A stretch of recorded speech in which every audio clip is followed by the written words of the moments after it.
kemajuan teknologi saat ini, maka membuat semua kegiatan pasti berhubungan dengan internet.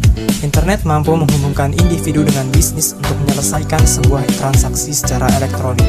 Misalnya saja seperti di era digital ini, banyak seseorang yang berbelanja lewat internet maupun secara online. Toko online tersebut dinamakan e-commerce. Berikut jenis-jenis e-commerce. Yang pertama, business to business. Meliputi semua transaksi elektronik, barang atau jasa yang dilakukan antara perusahaan. Umumnya, e-commerce dengan jenis ini dilakukan dengan menggunakan EDGE atau Electronic Data Interchange dan ML. Dalam proses pembelian barang atau jasa, informasi dan konsultasi atau pengiriman dan permintaan proposal bisnis.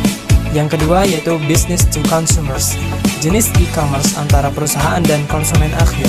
Jenis ini bisa lebih mudah dan dinamis, namun juga lebih menyebar secara tidak merata, atau bahkan bisa terhenti. Business to consumers layaknya toko retail yang memiliki produk eceran untuk dijual.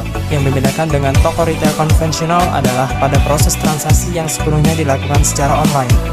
Tiket.com, K-Access. Yang ketiga, consumers to consumers. Jenis e-commerce yang meliputi semua transaksi elektronik barang atau jasa antar konsumen. Umumnya, transaksi ini dilakukan melalui pihak ketiga yang menyediakan platform online untuk melakukan transaksi tersebut, seperti Lazada, Tokopedia, Shopee, Bukalapak, Shein. Dan yang keempat ada consumers to business. Transaksi penjualan dari konsumen ke perusahaan dengan pembalikan utuh dari transaksi pertukaran atau jual beli barang secara tradisional, seperti estockfoto.com, wix.com, freepik.com. Yang kelima, government to business, merupakan layanan transaksi elektronik antara pemerintah dan pelaku bisnis.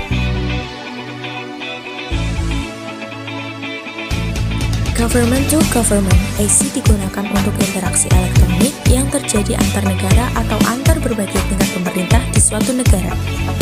E-filing adalah salah satu layanan G2C yang lebih dikenal menghemat sumber daya dalam hal waktu dan kertas.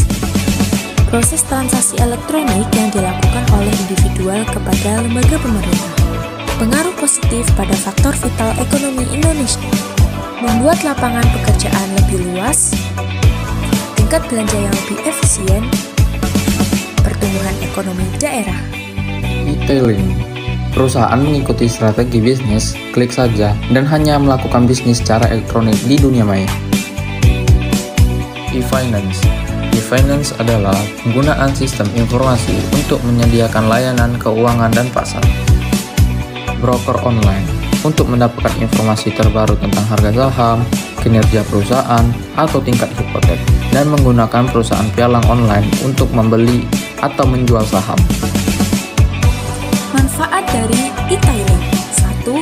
Biaya infrastruktur lebih rendah dengan retail elektronik versus pengoperasian toko fisik. 2.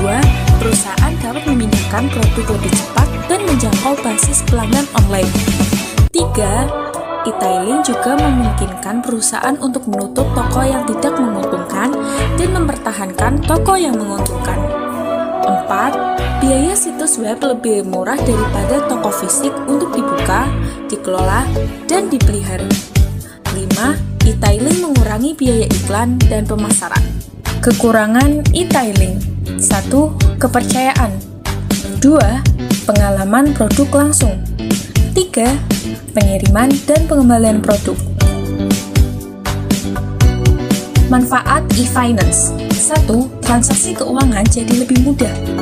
2. Menjadi alat bantu untuk pembayaran. 3.